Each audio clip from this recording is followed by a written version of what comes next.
The Lord Jesus Christ said, I am the good shepherd. El Señor Jesucristo dijo, Yo soy el buen pastor. El buen pastor da su vida por las ovejas, así como el Padre me conoce, y yo conozco al Padre, y pongo mi vida por las ovejas. En la versión griega de este pasaje de las Escrituras, la palabra bueno también significa hermoso, magnífico. Hoy deseo hablar del buen pastor, el hermoso pastor, el magnífico pastor, a saber, Jesucristo.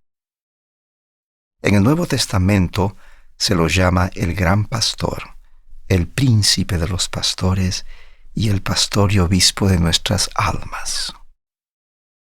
En el Antiguo Testamento Isaías escribió, como pastor apacentará su rebaño. En el Libro de Mormón se lo llama el buen pastor y el gran y verdadero pastor.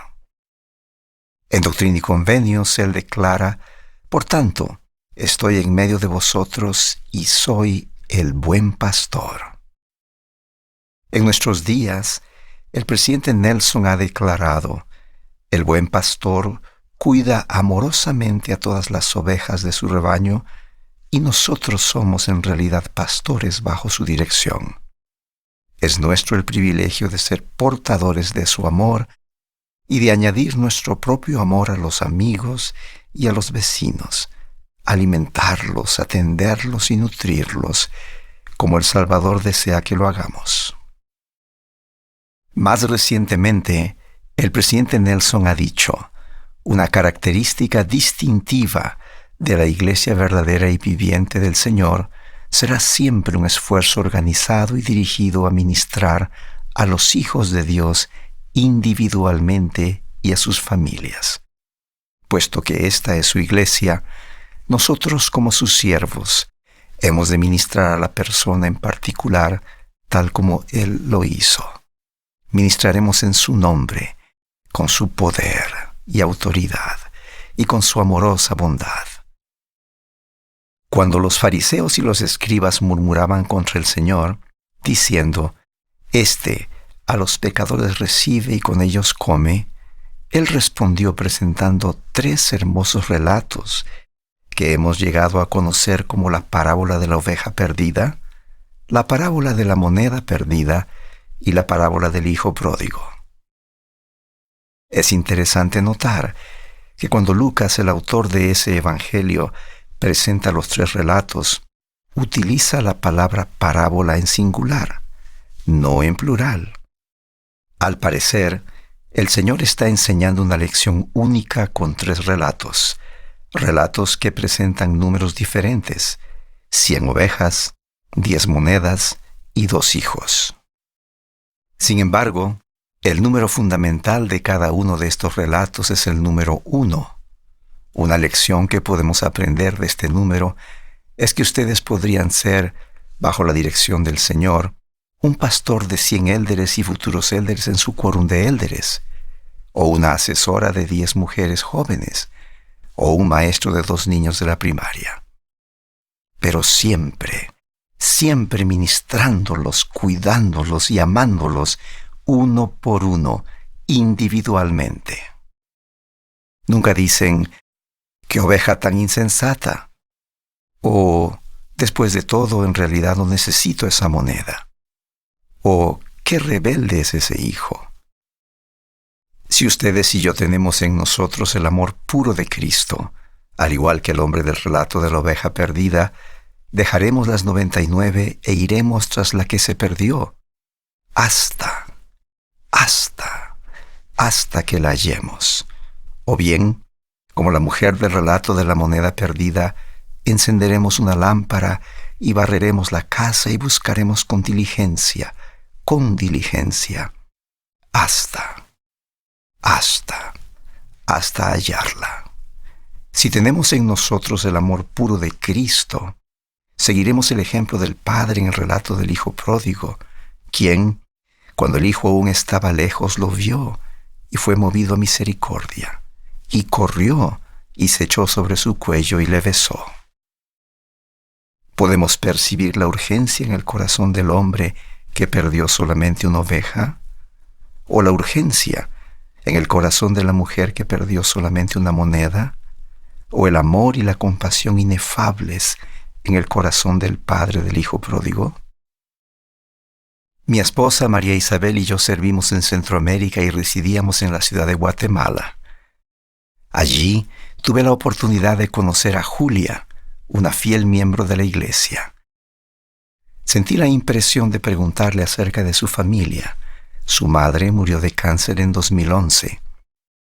Su padre había sido un líder fiel en la estaca, prestando servicio como obispo y como consejero del presidente de estaca durante varios años. Había sido un verdadero pastor bajo la dirección del Señor. Julia me habló de los esfuerzos incansables de su padre por visitar, ministrar y servir. Ciertamente, él se regocijaba al alimentar y cuidar a las preciadas ovejas del Señor. Él se volvió a casar y se mantuvo activo en la iglesia.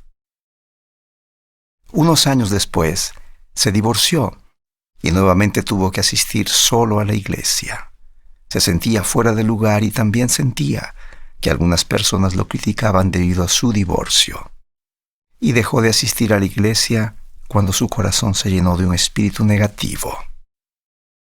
Julia hablaba muy bien de aquel maravilloso pastor bajo la dirección del Señor, que era un hombre trabajador, amoroso y compasivo. Recuerdo vívidamente que experimenté una sensación de urgencia mientras ella lo describía. Yo solamente deseaba hacer algo por ese hombre, un hombre que había hecho tanto por tantas personas a lo largo de todos esos años. Ella me dio el número de teléfono celular de su padre y comencé a llamarlo con la esperanza de tener la oportunidad de conocerlo en persona. Después de varias semanas y muchas llamadas telefónicas sin éxito, un día finalmente contestó al teléfono. Le dije que había conocido a Julia, su hija, y que me impresionaba la forma en que él había servido, ministrado y amado a las preciadas ovejas del Señor durante tantos años. Él no esperaba un comentario como ese. Le dije que realmente quería conversar con él frente a frente, cara a cara. Me preguntó cuál era mi intención al proponer una reunión así y le respondí: realmente quiero conocer al padre de una dama tan maravillosa. Luego, durante unos segundos hubo silencio en el teléfono, unos pocos segundos que me parecieron una eternidad. Él dijo simplemente: ¿cuándo y dónde? El día que lo conocí, lo invité a compartir conmigo algunas de sus experiencias al visitar, ministrar y servir a las preciadas ovejas del Señor. Mientras contaba algunos relatos conmovedores, me di cuenta de que el tono de su voz cambió y regresó el mismo espíritu que había sentido tantas veces como pastor bajo la dirección del Señor. Ahora, él tenía los ojos llenos de lágrimas y yo sabía que ese era el momento oportuno para mí. Pero me di cuenta de que no sabía qué decir. Oré en mi mente: Padre, ayúdame. De repente me oí decir: hermano Florián, como siervo del Señor, le pido disculpas porque no estuvimos a su lado. Perdónenos, por favor. Denos otra oportunidad de demostrarle que lo amamos, que lo necesitamos, que usted es importante para nosotros. El domingo siguiente, él regresó.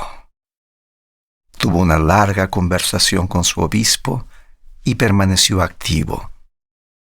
Unos meses después falleció, pero había regresado. Testifico que con la ayuda de nuestro Salvador podemos amar a sus preciadas ovejas y ministrarles como Él lo haría. En el nombre del buen pastor, el hermoso pastor, el magnífico pastor, a saber, el Señor Jesucristo. Amén. Espera, no te vayas todavía. Recuerda que tenemos muchos contenidos para ti. Elige el que más te gusta, aquí en Ven Sígueme con Walter Posada.